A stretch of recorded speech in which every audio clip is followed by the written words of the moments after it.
Hi YouTube! So the Battlefield 6 beta just finished this past weekend, and I felt like sharing some thoughts on it.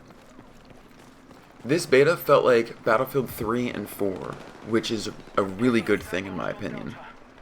There were a handful of things that took a little getting used to, but since it was just the beta, I think there's a chance that some of these things may or may not get changed before the release. This game's flow and movement felt much faster than some of the older titles. In some regards, I felt the movement was a little too fast-paced. I saw tons of people online doing some crazy movement tech, but overall, I'm not totally against it. I understand that as gaming develops, the games have to follow suit. I don't think the devs will make any changes to the movement aside of minor tweaks, but I also wouldn't be surprised if they down-tuned some of the craziness. But that crouch run, that was my shit. I was always using that. Going from cover to cover, I thought that was such a cool addition. The weapons that were available in the beta I thought were alright. At sometimes I felt like some of them overperformed, and sometimes I felt like some of them underperformed. Sometimes the shotgun felt OP, sometimes it didn't. The only weapons that I didn't really use were the LMGs and the DMRs, so I can't really speak on them, as those weapons are not really my cup of tea. But I felt like the TTK on pretty much everything else that I use, aside from the sidearm, was not super bad.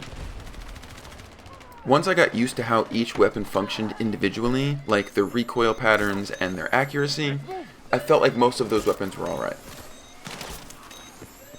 From what I gathered in my 47 hours on the beta, I didn't really notice players really gravitating towards one or two weapons, which is a good thing in my opinion. It allows for more of a variety. People get to use what they want to use, when they want to use it, and how they want to use it, as opposed to just following a mold. Which I understand that a meta will for sure be crafted upon release, as I think a meta started to be crafted near the end of the beta. Now my favorite weapon to use in the beta was the SGX. That weapon really felt like I was cutting butter with a hot knife. I felt like the recoil pattern wasn't too crazy, and once I slapped a couple attachments on it, I was like, run and gun. No one could touch me. I was using a laser beam. The final foregrip that allowed you to hip fire while sprinting, chef's kiss. Mwah! During weekend 1, there were only 3 maps, and on weekend 2, they added a 4th map. For the most part, I thought the maps were alright. They were definitely on the smaller side, so I understand a lot of the frustration online around the maps, but personally, I didn't mind them too much. The only map that I really had a problem with was Dumbass Liberation Peak. I thought it was poorly designed, and there wasn't enough cover in a lot of areas of the map. It seemed to me that whichever team had the better snipers and had the better sky vehicle players usually crushed the other team by a huge margin. But the other 3 maps I felt were actually pretty good, given that they were on the smaller side.